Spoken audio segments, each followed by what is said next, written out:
So I bet you've been spending some time with these large language models, trying to get a handle on how they can reason. You've probably got research papers stacked up, articles, maybe even your own notes, all because you really want to unlock the secrets of how LLMs actually think. And that's what we're diving into today. It really is a fascinating puzzle, isn't it? Like trying to peek behind the curtain and see the inner workings of this complex machine. Yeah, exactly. We see these LLMs doing some pretty amazing things. Problem solving, answering complex questions, even generating creative text. But the process itself, how they get there, that's what's so intriguing. It's like a hidden chamber, and we're searching for the key. Right. And today we're going to focus on one key that might help us unlock that chamber. Long chain of thought prompting, or BOT for short. We're going to be looking at a paper called Demystifying Long Chain of Thought Reasoning in LLMs as our guide for this deep dive. This paper is really interesting because it tackles some fundamental questions about what's actually happening when an LLM generates a long chain of reasoning. Okay, so more than just putting words together in a grammatically correct way. Exactly. It seems to involve a deeper level of understanding of the problem, the ability to break it down into steps, and to think things through logically. We've all seen those examples where LLMs can solve scientific questions or write code, even tackle competitive math problems. It's impressive. But how does this long code prompting actually work? How do we get them to that point? Well, one of the key starting points the researchers highlight is supervised fine-tuning, or SFT. Okay, SFT. So what is that exactly? Essentially, it's where you train the LLM on a data set of examples where humans have demonstrated long code T reasoning, like giving the model a set of blueprints for how to think step by step. So the LLM's basically learning by example, trying to mimic those human thought processes. You could say that, yeah, but it's actually a bit more complex than just straight up mimicking. The researchers found data used for this SFT has a huge impact on the model's performance. They talk about constructed and emergent long QT patterns. Hold on, back up a bit. What's the difference between those two types of patterns? Okay, so imagine you have a human expert carefully laying out their thought process for solving a problem, like writing a math proof step by step. Those are essentially constructed patterns. Someone crafted that example very deliberately. I see. So what about emergent patterns? They just kind of, well, emerge. Exactly. They arise from observing how LLMs solve problems when they're given a lot of computational power almost organically. So emergent patterns are more like the LLM's own unique way of thinking, not just following a human script. Exactly. And this is where things get really interesting. The researchers found that LLMs trained on this emergent long COT data were much better at generalizing, especially when they were given problems that were different from the training data. So it's not simply about mimicking humans then. There's something special, something unique happening in those emergent patterns. Right. And this raises a really important question. How are these models actually learning? Are they developing their own way to represent knowledge internally? Are they coming up with entirely new ways to reason that we haven't even thought of? Okay, now I'm really intrigued, but we're just scratching the surface here. We've got this initial SFT, the LLM's been exposed to these patterns, but how do the researchers then actually refine those reasoning abilities? How do they go further? Well, that's where reinforcement learning, or RL, comes into play. And that's where things get even more interesting. RL. All right, well, I'm ready to dive deeper into that, but I think we'll have to save it for the next part of our deep dive. So we ended last time talking about reinforcement learning. RL, this is where things get really interesting in the training process. Yeah, we were just starting to touch on that, using RL to further refine these LLM's reasoning skills. Right, and remember one of the challenges we talked about earlier, the LLMs trying to game the system, finding shortcuts to maximize their reward without actually demonstrating better reasoning. Reward hacking. Yeah, they figured out if you just reward them for longer answers, it doesn't necessarily mean better reasoning. Exactly. So to get around this, the researchers introduced a new reward function. They called it the cosine reward. Cosine award. Okay, and what did that do differently? Well, this function encourages the model to produce those longer chains of thought, but only if they actually lead to a correct answer. So it's not just about length anymore. Ah, I see. So make sure the LLM isn't just padding its answers with unnecessary stuff. Right, and they didn't stop there. To make things even harder for the LLM to just repeat itself, they also implemented a repetition penalty. A penalty, what, like a timeout for a bad LLM? Kind of. Basically, the model gets penalized if it starts using the same phrases or sentences over and over again in its reasoning. Interesting. So they're really trying to train these LLMs to be both concise and accurate in their reasoning. That's the idea, to push them toward genuine problem-solving skills. But even with all of these clever techniques, the researchers ran into another big hurdle, the sheer amount of data you need for this reinforcement learning to be effective. Yeah, I can imagine. To properly train these models, you'd need a huge amount of problems and then solutions, Right. And not just any solutions, they have to be verified too. Exactly. If you're relying on humans to manually create and verify all those solutions, it becomes, well, a very big task. Super time-consuming and expensive. Not very practical. So what did they do? How did they get around that problem? They had to get creative. They started experimenting with something called silver supervision.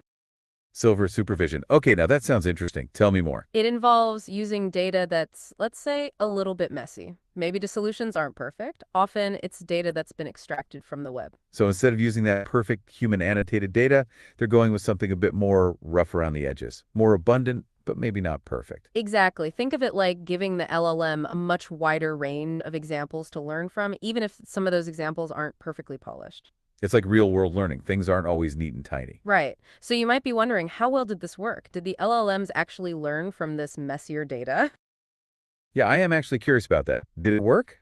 Surprisingly, it did. They found that when you combine this noisy data with a smart filtering system and a carefully chosen verifier to check the solutions, it actually outperformed training on the human annotated data. Wow, that's really interesting. So a little bit of messiness actually helps the LLM learn better. It seems so. It might be because this noisy data encourages them to explore a range of strategies for solving problems. It makes them more adaptable. So it's like they're being forced to think outside the box a bit more, not just follow the perfect examples. Right. But this discovery led the researchers to another big question. Did they actually crack the code of long chain of thought reasoning? Did they figure out exactly how these LLMs learn to think so effectively? Okay, now you've got me hooked. Tell me more. Well, it turns out the answer is a bit more complicated.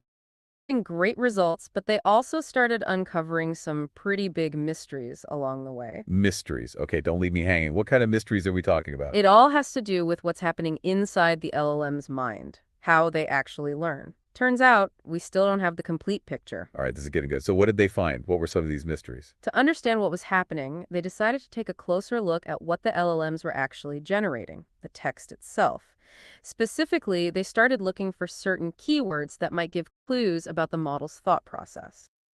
Keywords. Okay, I'm not sure I follow. Give me an example. Think of words like wait, or alternatively, or recheck. Those kinds of words could indicate that the model is pausing to think or considering different approaches, maybe even double-checking its work. Oh, that's really interesting. So they're trying to analyze the LLM's language to get a sense of its thought process, like reading its mind through the text. You got it, but here's where things get a bit strange.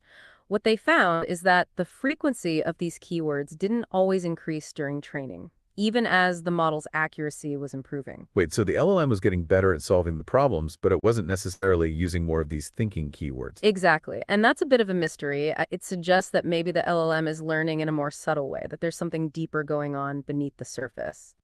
Okay, so it seems like we're getting closer to understanding LLM's reason, but there's still a big piece of the puzzle missing. Right. And the researchers realized that maybe these traditional metrics, like just looking at the length of the chain of thought or counting keywords, maybe that's not enough. So we need a new way to measure and understand what's happening inside these LLMs. Right. And luckily, that's exactly what we're going to explore in the next part of our deep dive, some of the alternative ways to look inside the black box. So we ended last time talking about how traditional ways of looking at these LLMs might not be enough, like just counting the length of the chain of thought or looking for specific keywords. Right. Those simpler metrics just don't give us the complete picture. It's not quite that straightforward.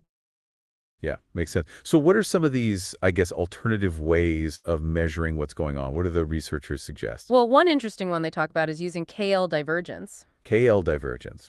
Okay, that sounds pretty technical. What is that exactly? It's, well, imagine you have a jar, marbles, and at the start, they're all red. That represents the LLM's initial knowledge, right? Everything it knows before we start. Okay, I'm following so far. Red marbles, got it. Now, as the LLM starts learning, we add blue marbles to the jar. The blue marbles represent the new information it's picking up. KL divergence basically measures how much the distribution of the marbles in the jar changes. Ah, okay. So if there's a big change, a high KL divergence, it means the LLM is really moving away from what it knew at the beginning. It's exploring new territory. Exactly. It's a sign that it's really learning something new, not just sticking to what it already knows, not just repeating. Okay, that makes sense. Any other metrics they talk about in the paper? Yeah, another one they look at is something called coding rate. Coding rate. Okay. It refers to how much of the LLM's output looks like, well, actual code. Oh, interesting. So even if it's not specifically doing a coding task, it might still use code-like structures in its reasoning? Right, they saw this happening, which suggests the model might be developing more structured, systematic ways of thinking, kind of like what you do when you're running a program. So it's getting organized, in a way. You could say that. But here's the thing, even with these new ways of measuring, the real mystery is still there. We still don't fully understand how these models actually learn to reason. So RL can get them to generate those impressive long chains of thought, but it doesn't explain where that ability comes from in the first place. Exactly. And one idea they have is that maybe the RL isn't teaching the LLM, oh, hey, our listener wants to join in. What's up?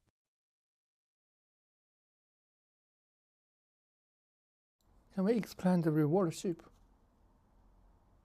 That's an interesting thing to say. It makes me think about how the paper talks about incentivizing behaviors. Yeah, like the LLM is being rewarded with plunder of sorts. Right. And that plunder is, well, in this case, the reward signal from reinforcement learning. So like it's being trained to seek out those sweet, sweet rewards of good reasoning. Exactly. And as we were just talking about, the researchers had to develop new reward functions like the cosine reward to incentivize the correct kind of behavior. And we also saw how they had to penalize bad behaviors like repetition, which is kind of the opposite of plunder, right? It really is a balance act, but it brings up an interesting question, doesn't it? Mm-hmm. It does. So going back to the idea that RL isn't teaching the LLM brand new skills, maybe it's just showing it how to use skills it already has in new and more complex ways. So like it already has all these different tools and it's just figuring out how to combine them. Yeah, a good analogy might be thinking about a chef.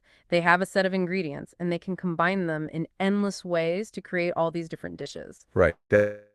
But if that's the case, doesn't that mean the LLM's knowledge is limited by what it was trained on initially? That's an interesting way to put it, reverse shape. It makes me think about something the researchers touched on. Oh, yeah? What's that? They were exploring how LLMs break down problems. They identified certain actions like clarify and decompose. Maybe that reverse shape idea is related to those kinds of steps where the model is restructuring the problem. Oh, like it's taking apart the problem, or maybe looking at it from a different angle. That makes sense. It's not just solving forward, but also thinking backward. Exactly. It's not just about starting at A and going to B. It's about how you reframe and understand A and B in the first place. So it's not just teaching the LLM brand new skills, as we were saying. It's about showing it how to use skills it already has in new and more complex ways. Kind of reverse shake a problem. That's a really neat analogy. And it ties into their action prompting framework too, doesn't it? Where the LLM decides which action to take next to solve the problem. Okay, so the model is not only solving, it's also figuring out how it solves. It's almost meta.